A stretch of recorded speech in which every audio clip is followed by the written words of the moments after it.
Dynamite download. AEW 2020, John Silver. Special event, as you can see, SPD. For a splashing good time.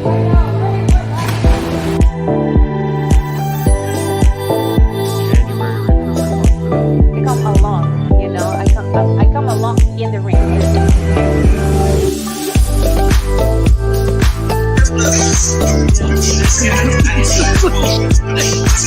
would not want to. I would not want to.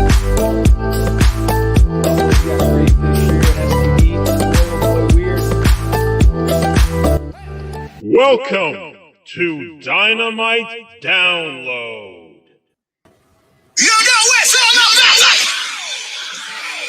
No, boom! And that You know song it's has all about got that boom here at Dynamite Download. That's for sure. Before we get going, man, throw up the claw to Rochester. Nice shirt there. Tribute to Brody Lee.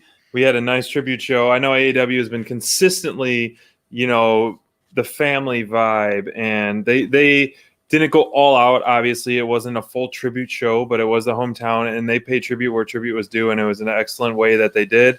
But man, this was all about the boom. It started with the boom and ended with the boom, man. What a show, man. How you feeling? Well, yeah, I think AEW had a subtle nod to Brody throughout the night, and it was pure class as always by this company. It was really nice to see kind of the Dark Order come back together tonight. Something that I've been watching with a close eye. And I like you said, the tonight started off with a boom. Let's get right into it. Cheers, everyone. Thank you for joining us. What a way to honor Brody's legacy than to just put on a show from top to bottom that, again, is all about putting on great entertaining television, great wrestling, and Adam Cole and Jungle Boy, they set the tone. Man, so often we talk about it. AEW really seems to go all in on that opener of Dynamite. It is almost like a second main event, if that makes sense. I don't.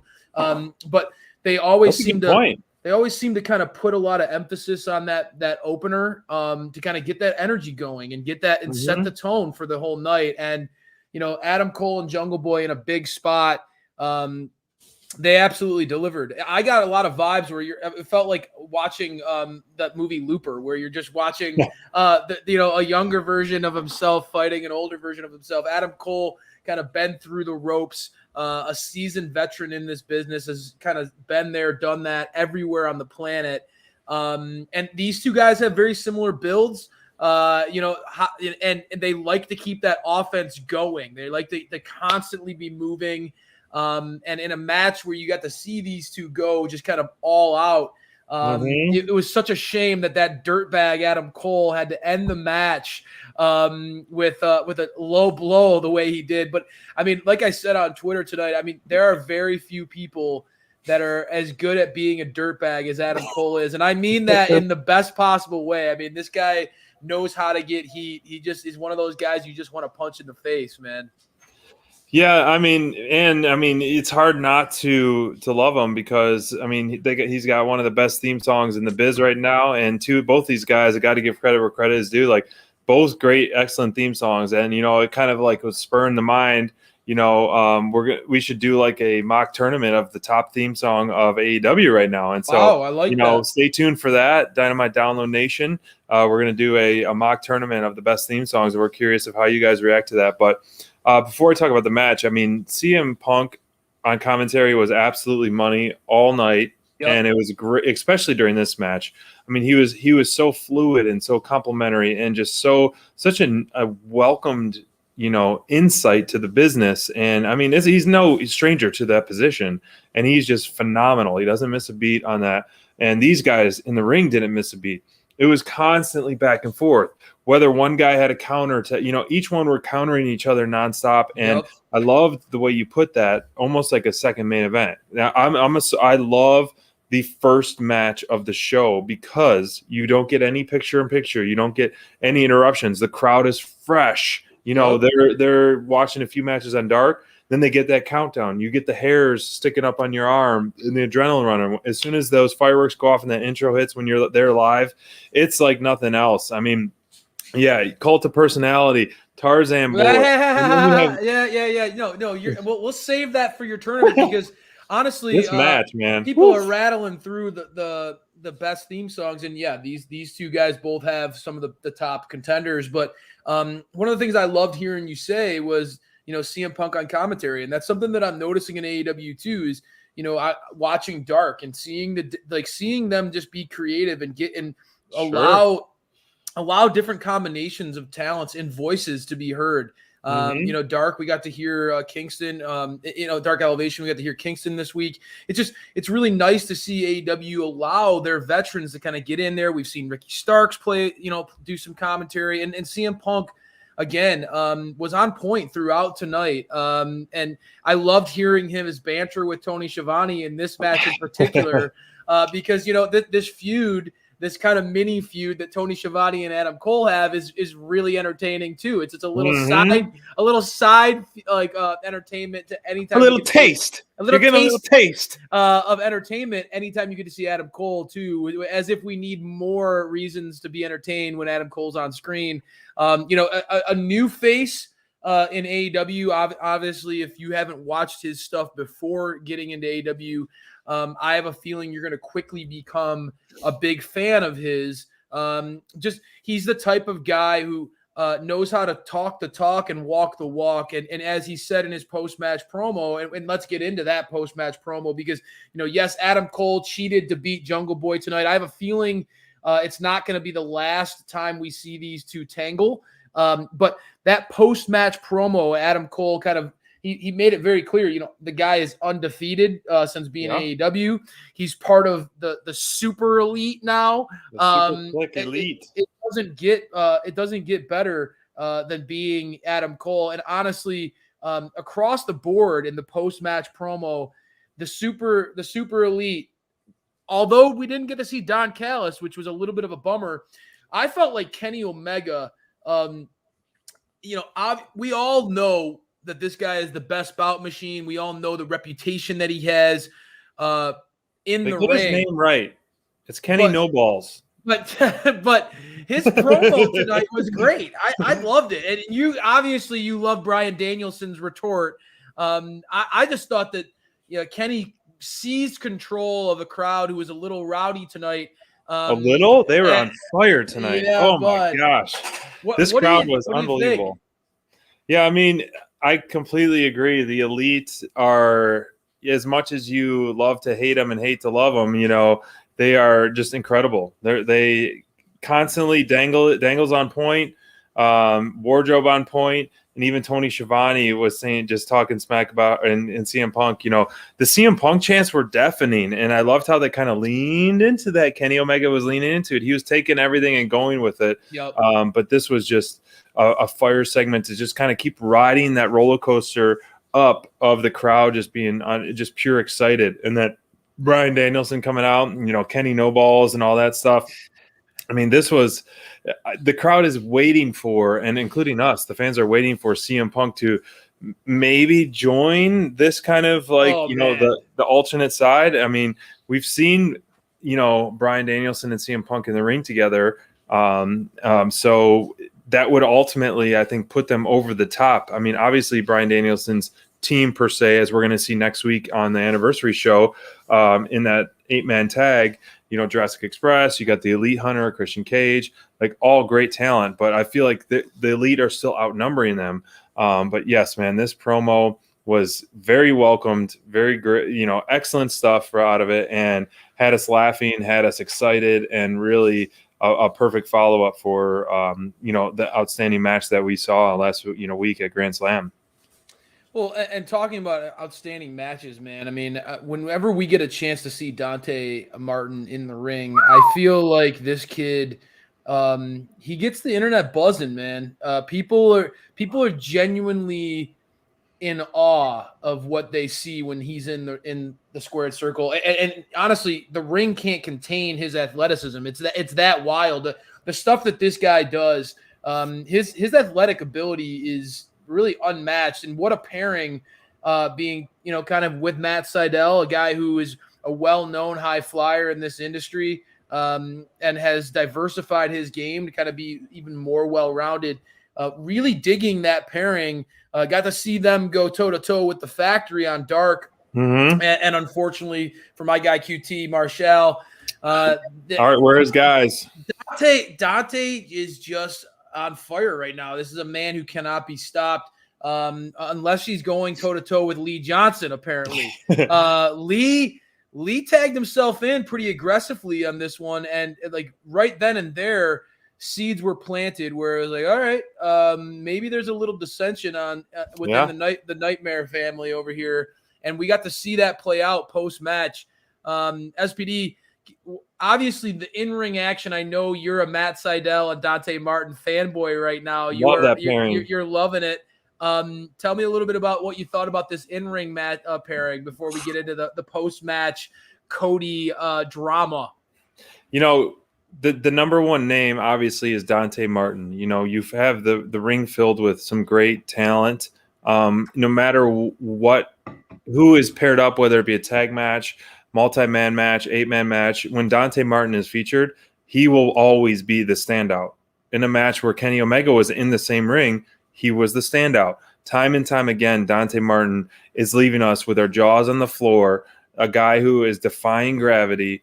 It is unhuman, the stuff that he is doing, and it is literally unreal. It is a lot of fun to watch, and every single week we're seeing new stuff.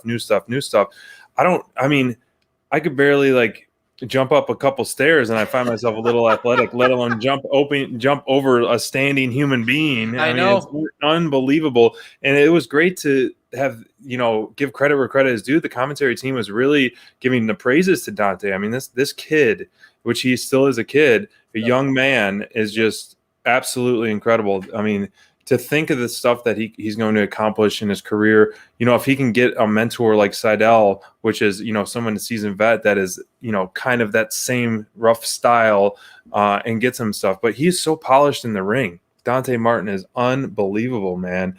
And, unfortunately he fell to, Lee Johnson with that finisher, which was a pretty nice finisher in my opinion. But, even though we are talking about Dante so much, Arn Anderson, was the spotlight of this whole thing as well. I mean, he was spitting the truth, man. He was laying it into Cody. He was, laying it in, doesn't want losers. He doesn't coach losers and all that. And so this was one of the more heartfelt, passionate promos that I've ever seen Arn throw and talk about. And he's full of these heartfelt promos that are truth-telling promos.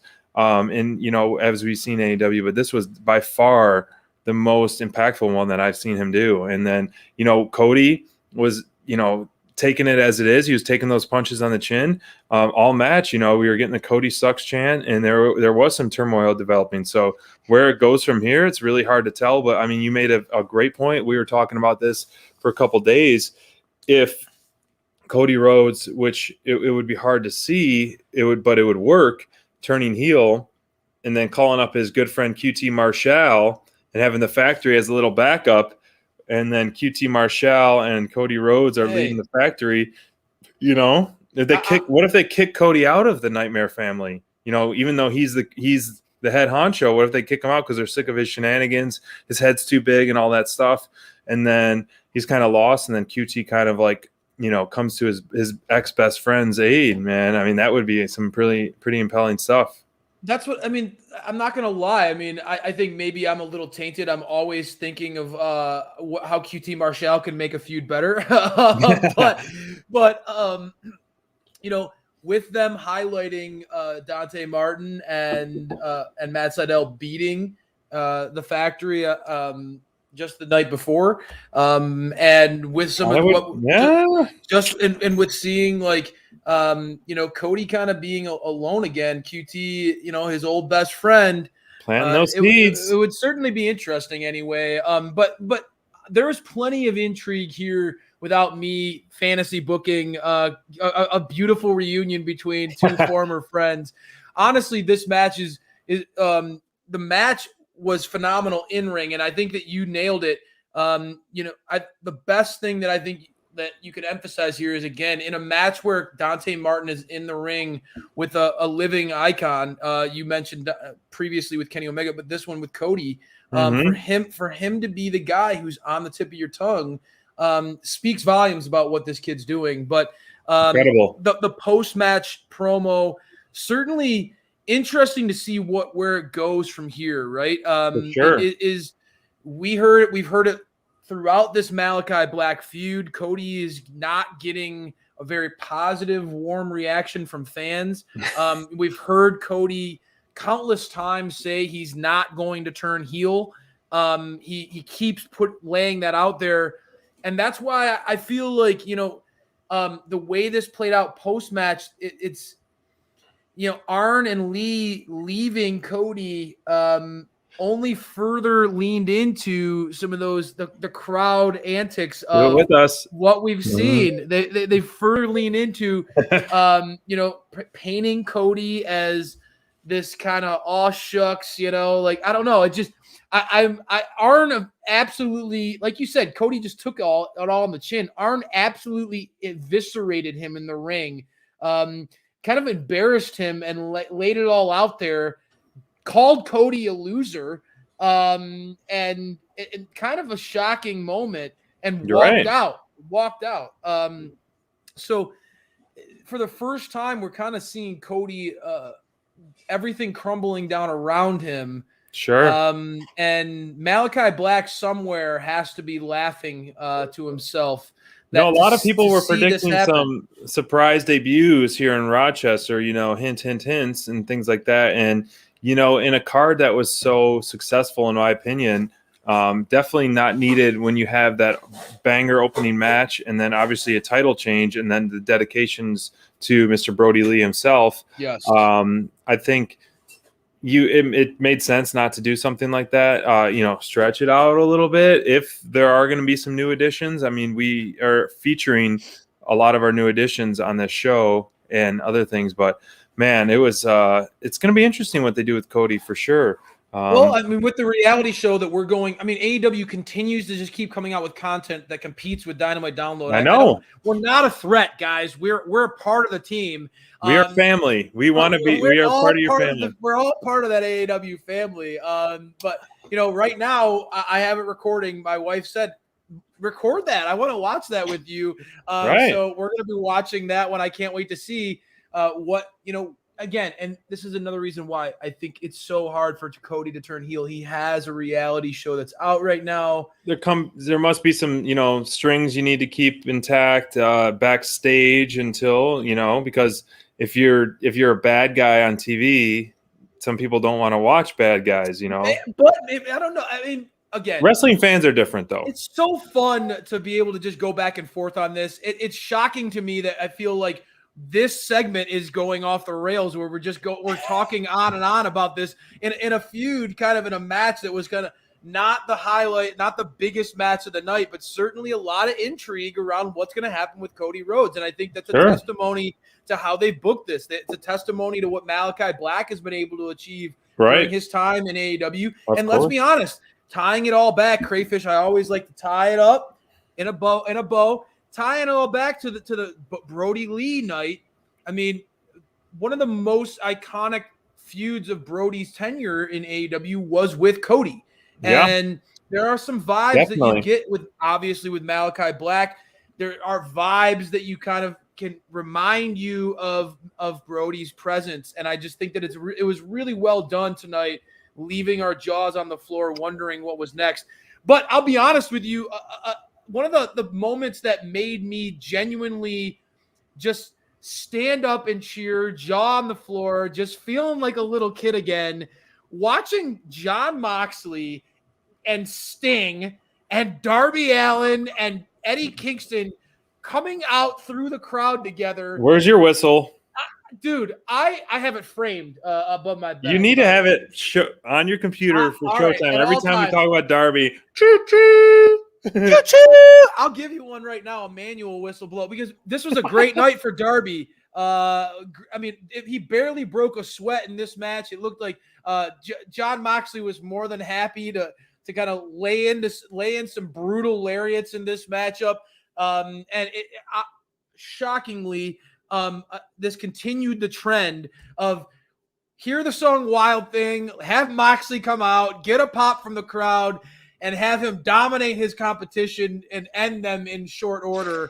Kind of impressive to see that happen against some big fellas across from him. Bear Country clearly, I think, needs a little bit more seasoning. We talked a little bit about it as a team internally. Yeah, sure what is would that? be Booking interesting. by Bonds. Booking by Bonds threw this out there. It would be very interesting to see Bear Country with a manager, Paul White, kind of get that Grizzly Bear vibe. I like that idea. They can go on just a destructive path with those big guys and Paul White. Even if Paul White laces them up, as we saw on Elevation, trios match. Can you imagine those three in a trio? That would be interesting. And who would want to go against that kind of beef? But getting back to this match, SPD. I love seeing Darby, and I think that again, the post-match stuff, like with Darby Allin, the segments with Darby, although it happened later in the show, I feel like the segment is what I'm talking about. What do you think about the match? And then I want to talk to you about Darby versus MJF, which really I think is planting the seeds to one of the feuds that I could not be more excited about. Really geeked about that one. For sure. This match was just one of those give the people what they want.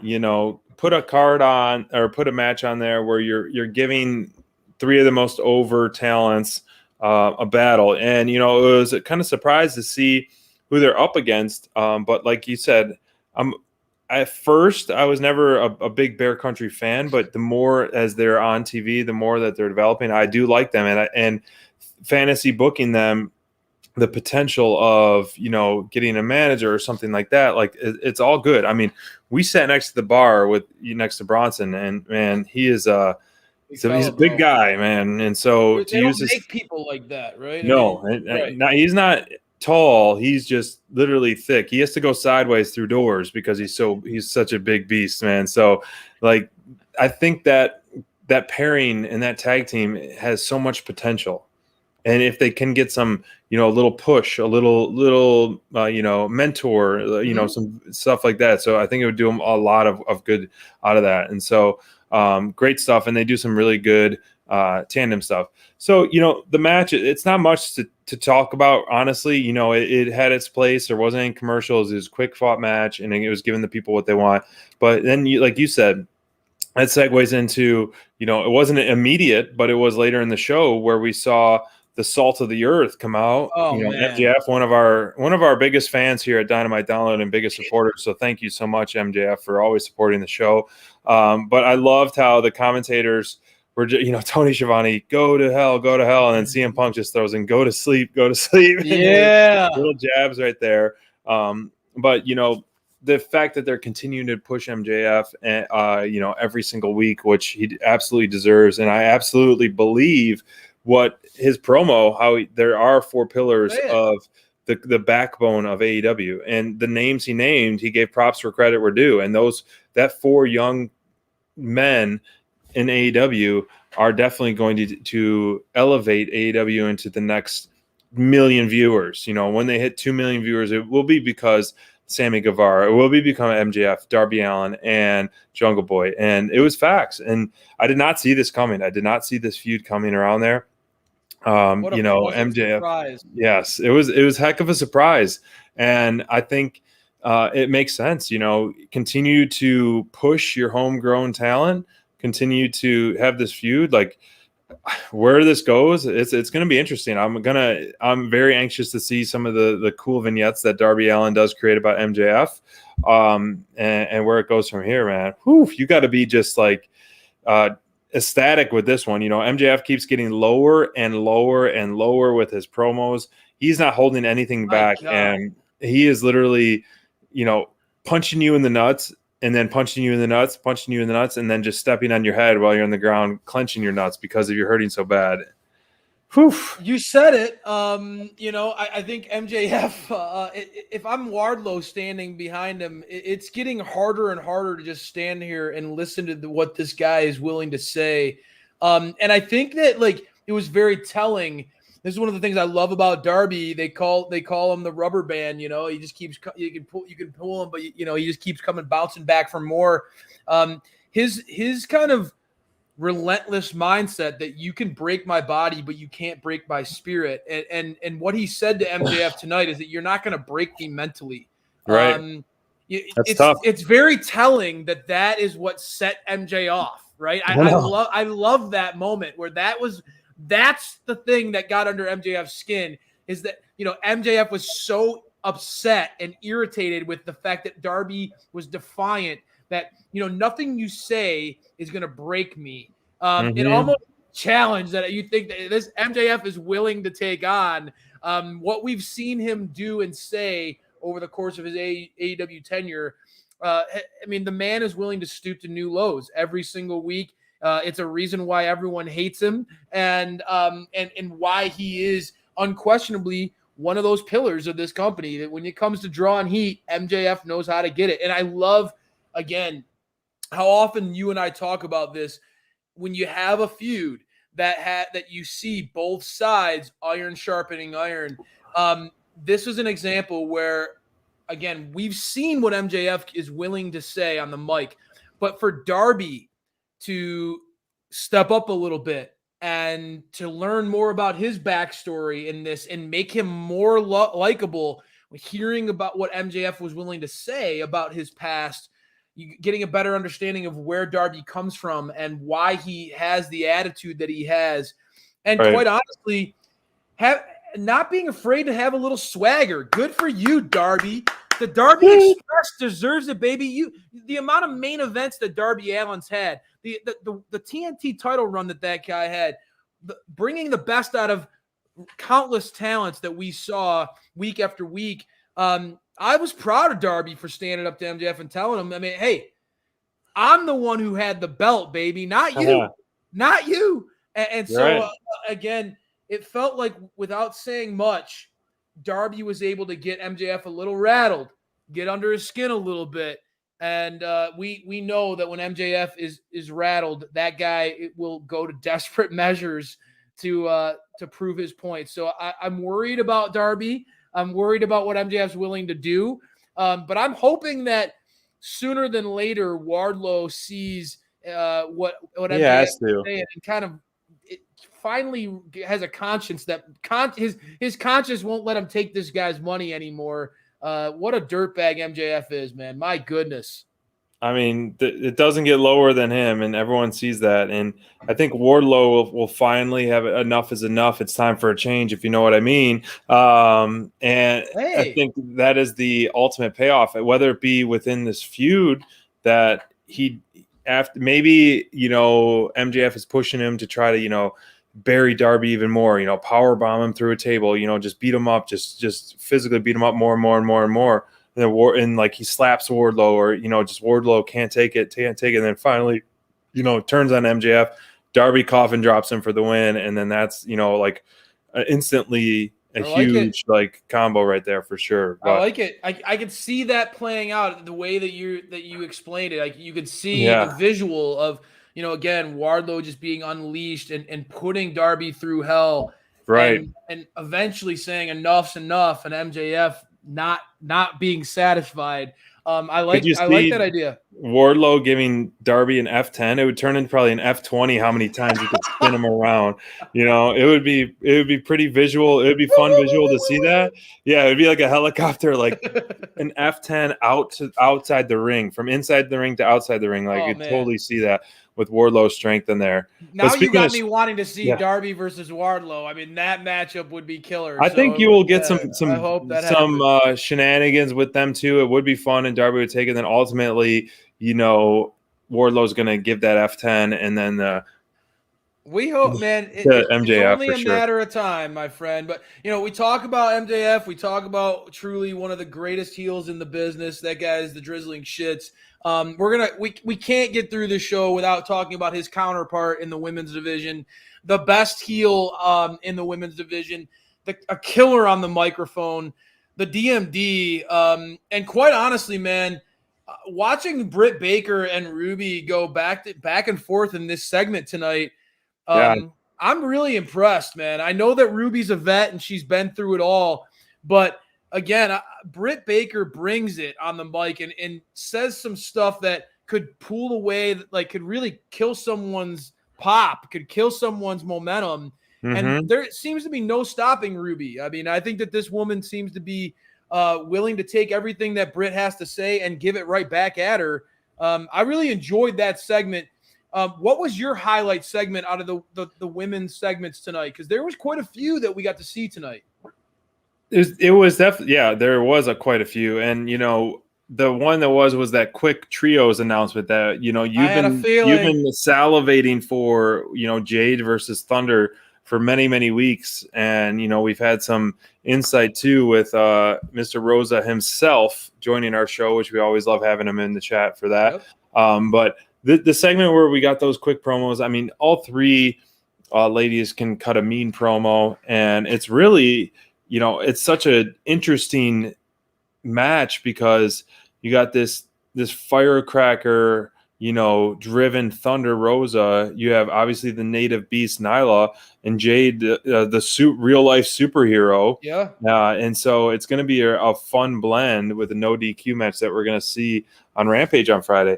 And so hopefully this will lead to some side feuds, but man, it's I don't know what to expect, man. Just two powerhouses and then someone that is a little like Mighty Mouse almost, like just go Thunder with just the full of energy, and she is like pound for pound so strong as well. So I like that little not little but that segment of the night, and to hype up the match that we're going to get on Friday night for sure. Love that. And you've talked about it countless times, SPD. Thunder Rosa's offense, when she can go in the ring with somebody who can just take what she's going to get. I mean, because Thunder, you gotta be ready to get in the ring with Thunder. I mean, she really goes out in those offenses. Her strikes are unbelievable.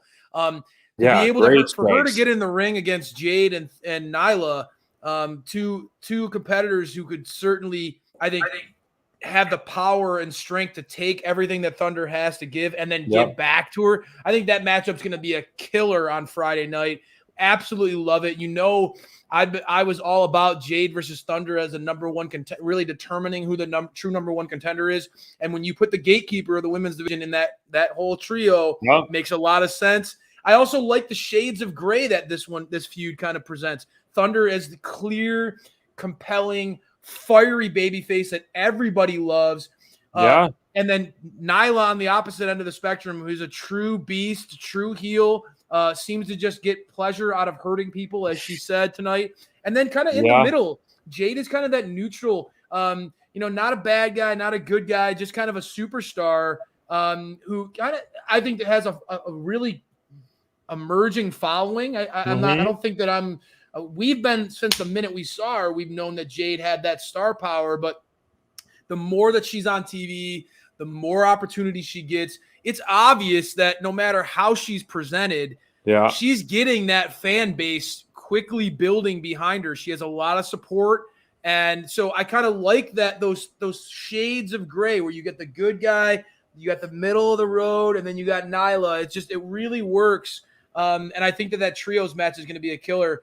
But to me, when it comes to in-ring action, Serena Deeb and Sheida kind of going after her big 50th win, would be the second competitor in AEW to be able to achieve that feat. A huge accomplishment for her. I mean, obviously Jungle Boy getting his accolades, but for Sheida to be able to be the first in the women's division to accomplish this.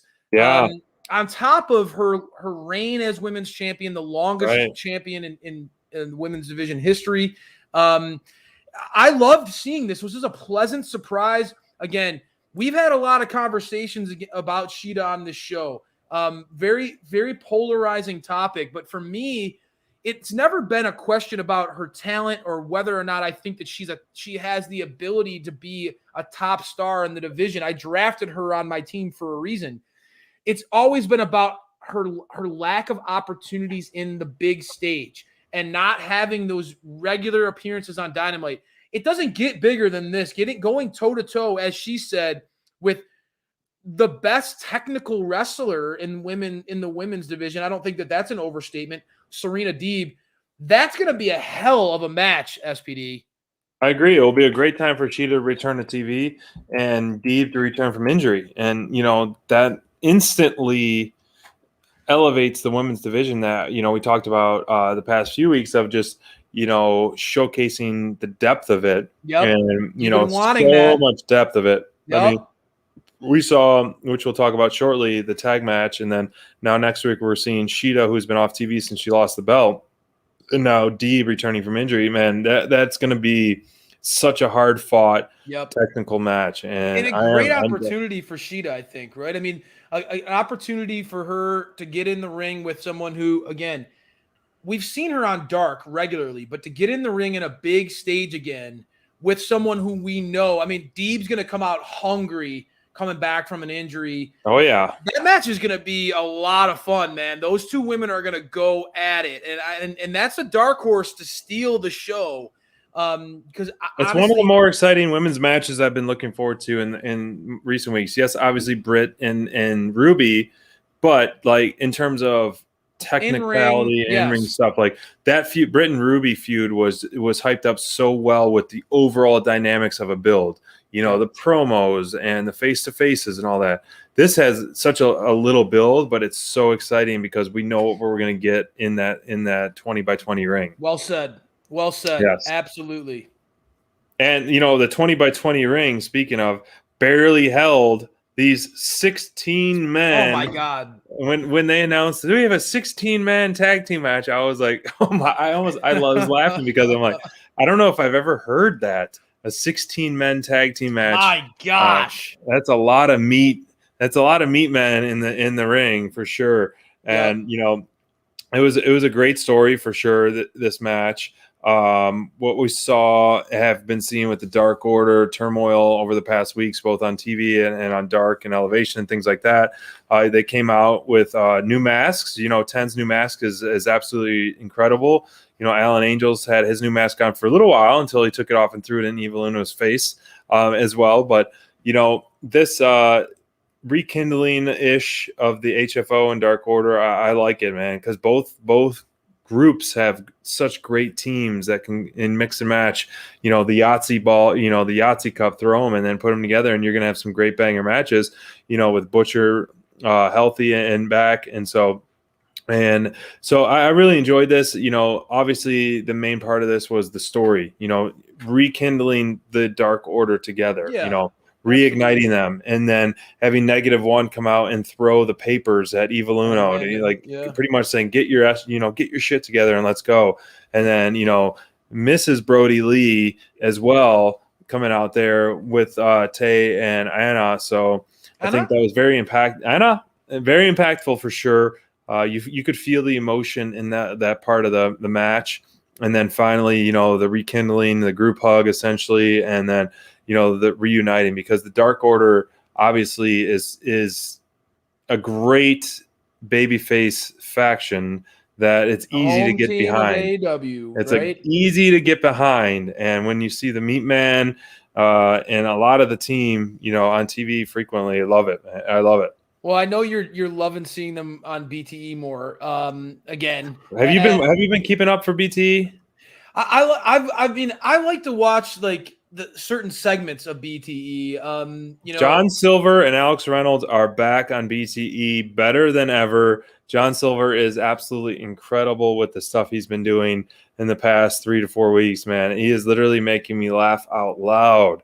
Funny. It is just, if you haven't caught up, please at least get to his segments because they are just incredible. I will make sure to check that out. The thing that I was the most entertained by tonight, honest to God, man, watching the Dark Order in the ring together. You talked about a Yahtzee cup with the different matchups. It felt like we were just like, it was just like a ping pong ball. It was just boom, boom, boom, boom, boom, boom. A lot going on. That action, watching 10 with the power bomb with Alex Reynolds, where he did a backflip over the top rope to the guys on the outside off of 10's shoulders. Absolutely incredible. One of those moments where you literally don't see that ever. And I was just like, geeking out a little bit over something really creative offense there. Very creative, yeah. And then, you know, I know you and I have talked about this countless times when we interviewed John Silver. We talked about it. Just when he's fired up and he's just running around hitting people, his action outside the ring, it felt like his legs couldn't keep up with his momentum. He was just going a million miles an hour. 10 delivering an emphatic spine buster. I felt like the in-ring action, the Dark Order, again, you're right. Hilarious, great, entertaining, and I'm glad that they're back on BTE. But their in-ring stuff, when we get to see them actually go in the ring, their tandem-based offense is a lot of fun to watch. And again, you're right. The HFO provides a nice base, and a nice comparison against those guys. You get to see kind of Butch and Blade and Private Party, different styles going against them. I liked it. I mean, I feel like this was a great feel-good moment for the Dark Order, and that's what it achieved that and then some.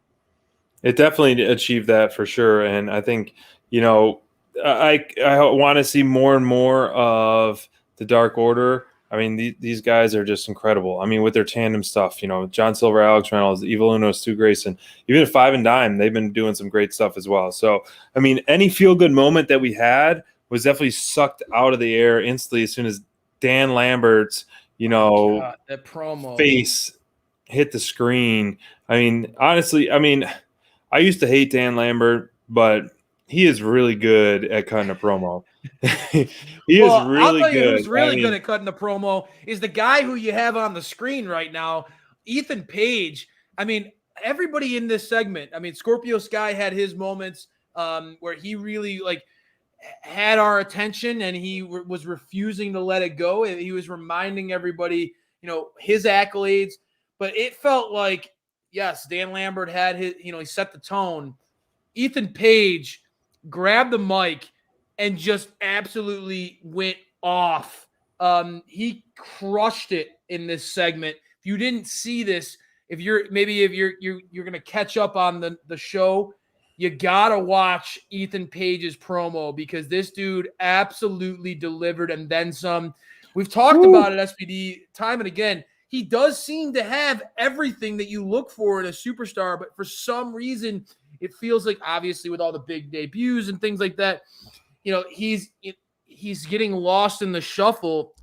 But there was a moment there was a stretch earlier in the year where I was like, Ethan Page is one of the best signings that AEW is going to have for the year 2021. Now, I didn't know that they would have week in and week out. I didn't know that they'd have Bryan Danielson and CM Punk and all these countless and Adam Cole and all these other names that came up, but I'll still stand by it long term.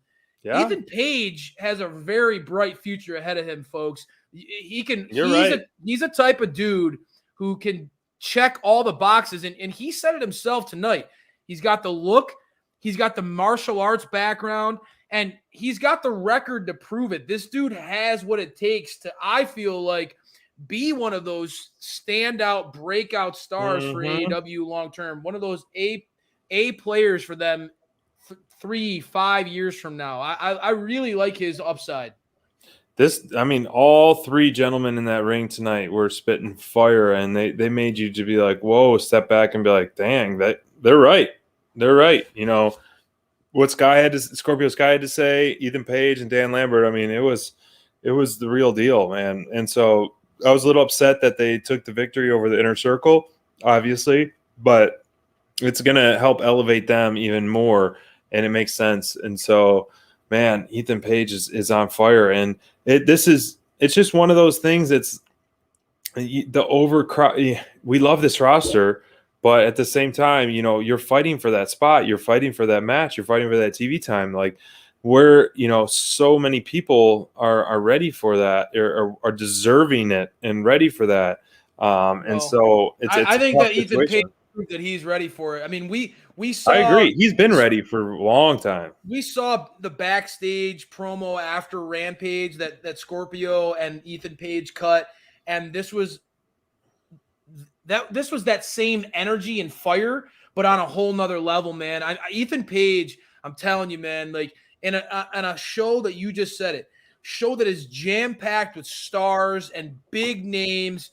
This guy is a guy who really stood out to me tonight as a top performer on this show.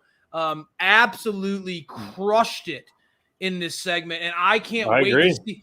And for him to plant the seeds now for like him versus Jericho, kind of making it personal. And this is what I love about Ethan Page too. He finds a way to make these feuds feel personal. The Darby Allin feud, we all know. That was great. That was great. And Page was willing to literally try to break the man's body by throwing him down a flight of stairs.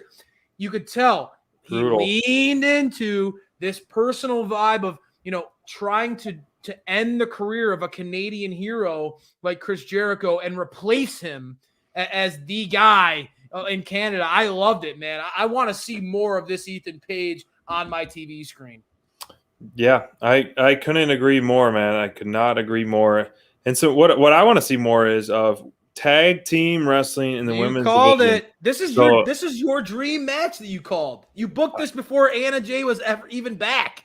I did back in the day. If you go back, look at you go. Episode 40 of Dynamite Download. I was saying, like, if you want to develop a tag team division, this would be like the perfect way to start. And so, I think it is a great way to start a tag team division. This is clearly working with these four competitors, whether this is be it the grudge match and so forth. That's okay. You can still pivot. If you are friends watchers, pivot. You can pivot and continue tag team. No, I mean, I couldn't. To me, seeing TJ in the ring together, seeing them. I mean, obviously, I know some people had controversy around the pink gear, but I thought they looked great together tonight. I thought they were on fire. And again, it was so nice to see Anna Jay back in action. Really enjoyed that.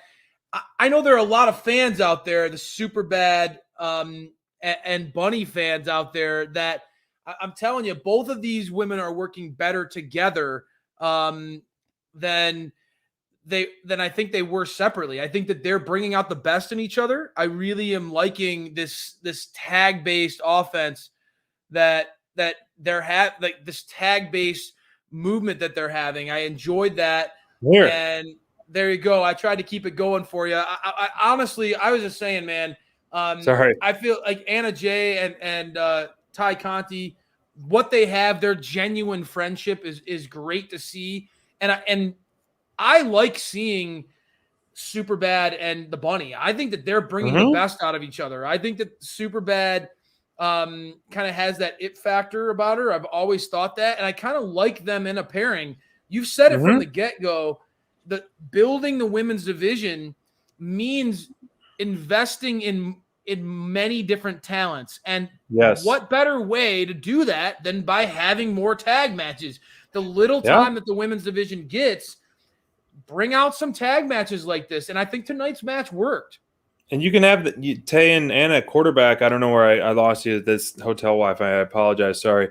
Quarterback being the babyface tag division. Like they work so well together as singles, but to be tag team, to be that babyface tag team in the division, you can really start to test the waters of developing new teams. As we see here, these four work perfectly together as teams. With a deep roster. I think it would be fun to, test the waters and things like that. So it worked well. I mean, this was, potentially the end of this feud, but I hope it's not the end of these two teams tagging together for sure. Yeah, agreed. I think that both of these teams work well together, and it's a shame that there aren't more obvious duos that are out there. Who else we pair up right now, before we get to our last segment? Well, I mean, that I love Thunder Rosa. Yes. And so immediately I'm going to think I like Thunder Rosa, and I know Maddie Rankowski hasn't been on AEW television quite so much lately, but I really like that pairing. I also love the DMD and her crew. So if you got to see Jamie Hayter and Britt in a tag, or Jamie Hayter and Rebel, I think that Rebel in a tag format would be a lot of fun too, kind of adding some comedy to it, and also kind of being able to allow Jamie to do some of the the muscle work while letting Rebel's character believably win some of those matches by having the muscle would be great. But it is tough, SPD. I think and that's a testimony to, I think, what you've been trying to preach is they do need to give more of these women opportunities and matchups that make sense. So even having, I mean, honestly, like what if Sheida and Deeb gained mutual respect with each other? Imagine those two in a tag match with like on the same team. I mean, there's countless opportunities. It's just a matter of investing in those resources. So we'll see what happens. But yeah, I mean, on the spot, I'd love to see Maddie Rinkowski get another chance, and it would be a good opportunity to pair her up with Thunder. I love that. That'd be my pick. All right. I like it. And you know what? Main event time, everyone. Oh, yeah, Miro, baby. The TNT Championship was on the line in the main event against the Spanish God, Sammy Guevara. And, man, this was well-deserved, but honestly unexpected based on Miro's run, man. You know, this match was, to me, dominated by Miro. You know, he seemed to counter most of Sammy's offense most of the time. And then when Sammy did get, after the commercial break, get that offense, it was incredible. I mean, when he dove over that turnbuckle and did that whatever kind of twisting flip was absolutely incredible. I know Sammy, if you watch his vlog, which I do as well, which you should too, Crayfish, QT Marshall is featured on that a lot, and it's hilarious. He farted and by Fuego's face, and then on this last episode, which is pretty great. But the offense at the end, man, he gave it him all, and man, he gave him the go to sleep, the 450 splash, and at the works, man. It was incredible, and I just wish we had about 2 more minutes so we can see him celebrate and get all that. Even though we were getting that in the commercial break at Rose at the Top, but I was surprised. Miro's run has been pretty dominant. But this was, going into this match, I knew this would have been his most test, or, his biggest test so far. Look at who he defended against. No offense to the talent that he did, but it wasn't, the main event talent that Sammy Guevara deserves. Obviously Dante Martin, which we are very high on. Other, Fuego del Sol twice. It wasn't like a true Hugh, Eddie Kingston. I think his run got cut a little short, in my opinion, and I was loving what he was doing. Yeah. But if he's going to lose the belt, and to someone, I support that Sammy, man. It was great, man. This stuff kind of shocking though to see. Very shocking, Miro, because I mean, like, it's fair to just say that, right? I mean, like, I have faith, and I think you have faith that like AEW is going to book this and book it in a very smart way. And I think that we all agree that Sammy Guevara as a TNT champion makes a lot of sense. Yes. But it does feel a little soon for Miro to lose the belt. And maybe this is going to be a pattern of the TNT Championship. Which I would support. More defenses and more changes. Yeah. Maybe this is – I mean, we're getting those really epic, long world championship runs. I mean, you think about the title reigns of John Moxley, of Kenny Omega, of Chris Jericho. I mean, those are long world heavyweight championship reigns. Maybe the TNT championship is one that you get a little bit, keeps things fresh, keeps changing the landscape. Yeah. And Miro's title reign was a lot of fun, and I think it served its purpose. It established Miro as a dominant force. It allowed Miro a lot of opportunities to show his creative, funny side of him, while also very funny, while also pairing that with his brutal, absolutely vicious streak that he has inside the ring. That it showed that the duality of Miro, why he is so charismatic and so easily likable, while also being a guy who wants to rip your face off of your body. He's that kind of guy. So I thought that his TNT championship reign was fantastic. If you would have stretched it out longer, I would have been fine with that. But sure, it served its point. It's established. I mean, again, think about how far he's come in a short period of time, SPD, where you were really a little Debbie Downer about where Miro's future was, given what we saw with the Kip stuff and the video game thing. For that to now be such a long, so far in the distant past that Miro is such a different character now. This is going to allow Sammy Guevara the same opportunity. And when you have a guy like Sammy, who is this naturally comfortable on, all his work in the inner circle, this guy's used to being front and center. I think Sammy's going to run with this belt, and it's going to make for a different type of TNT Championship match going forward, where Miro was always so dominant. Sammy's fun, fast-paced offense is going to lead to some different matchups that I think you're going to, in particular, I think you as a moves guy, you're going to really love some of the stuff that you're going to see out of Sammy's run. Yeah, and he said on his vlog and his promo tonight that he's going to, give it his all or die trying, he really did at that last bit of offense. He gave it all to Miro. Miro won the belt He kicked Miro right in the nuts in that 620 splash or whatever. My God, all I could think about was poor Miro. He loses his title belt and he loses the ability to please his flexible wife all in the same evening. Poor guy. My God, that was brutal. And so, I fully support that, 4 to 6 month title run of a TNT championship. And we've wanted a fighting champion like Cody. Like when he set the bar with that was great. The open challenge every single week. I love that. I really wish we get more of that. And so, Miro beat Darby Allin for the championship belt on May 12th of this year. And so, he's getting, losing it just at the end of September. So I think it's good to freshen it up. Yeah. And, I was looking back quickly looking at some of his defenses, and I didn't realize some of these, Dante, Lance, Evil Uno, Brian Pillman, Lee Johnson, Fuego, Eddie Kingston, Fuego. And so some may say like it was a good run, and some may say it was, a mediocre run. But overall, I think it helped grow his dominance and help grow his character. Excellent for sure. SPD with a little bit of a hot take on Miro's championship run. I've only been blinded by his presentation through his promo work and how dominant the Redeemer's been. But you're dropping some names, brother. I get where you're coming from. It's not like he's slaying some of those top guys. I get it. But I think that, to be fair,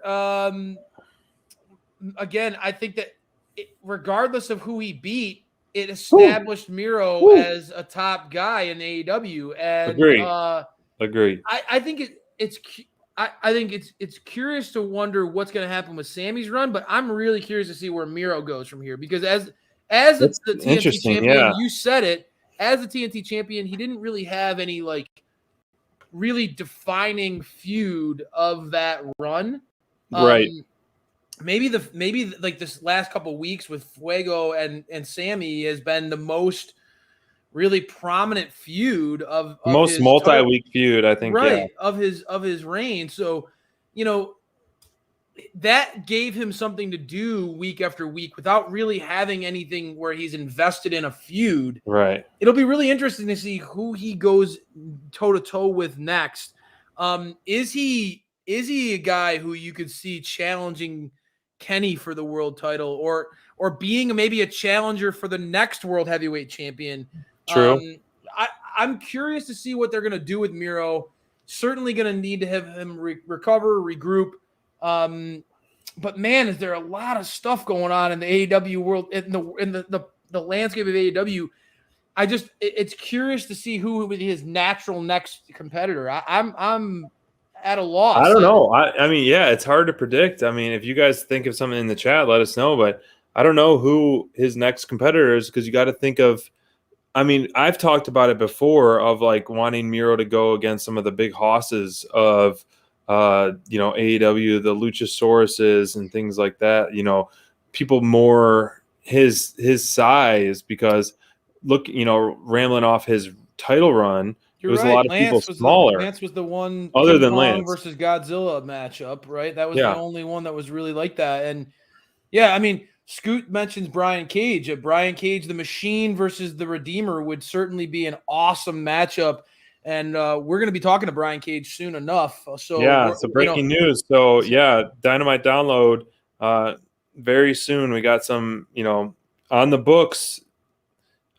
Stay tuned for the Machine meets Dynamite Download It's gonna on be a that. lot of fun to talk to him. Inside scoop of that. He's definitely making waves right now on the internet, making a lot of waves, and I think Brian's finally kind of being comfortable with just telling it like it is and getting stuff off his chest. So it'll be I would interesting to be talk too. to him about I don't blame him. what's going on. And I think people in the chat talking about him as a guy who could be a potential next challenger for Miro, kind of going toe to toe, would be interesting. But I do agree with you. You got a lot of guys like Powerhouse Hobbs. There's a lot of big men in the AEW kind of having that pecking order kind of get established. And where does Miro fall on that would be very interesting.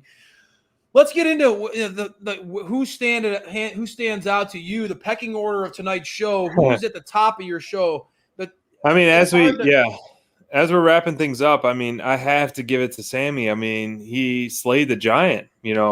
Obviously, the opening match, I was absolutely blown away with. Pure wrestling. It was either Jungle Boy or Adam Cole for me, baby. But just overall story and arc and overcoming, the odds and triumphing and the story and the depth of it. Sammy Guevara, I mean, anyone who beats Miro deserves to be a top performer no matter what, in my opinion. So definitely the Spanish God is getting SPD's pick on that one. It would only make sense for you to pick a heel. Well, yeah. And even on a night where Sammy wins the title, I felt like that opening match, Jungle Boy versus Adam Cole, was absolutely epic, and it was kind match of the night for sure. It was so weird for me though, like hearing the Adam Cole chant, like chants during that match. But I think it's a testimony how quickly this guy has gotten over with the fan base. Again, a guy who has the theme song, he's got the crew with him. He could cut a hell of a promo, and when you saw tonight,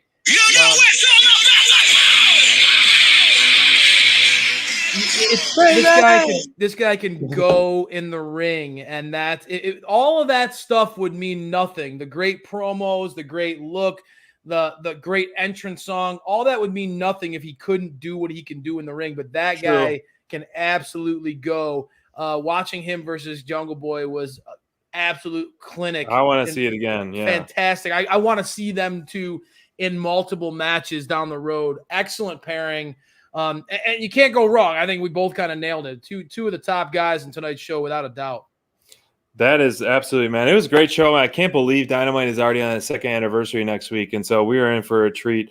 We will be back on Friday. Bonds and SPD will be there for Rampage Rundown, so definitely join us late night Friday night if you want to, grab a nice cold one or a Pepsi or something, or a margarita with some salt, as MJF likes to have on Friday nights. We will be there rocking it on Rampage Rundown. But thank you all for joining us once again. We appreciate it. We are in year 2 of Dynamite Download, man. Yeah, baby. So, baby. And so we appreciate all the support. We love you guys. Love chatting with you. And hope you guys have a great week. And we'll see you on Friday night.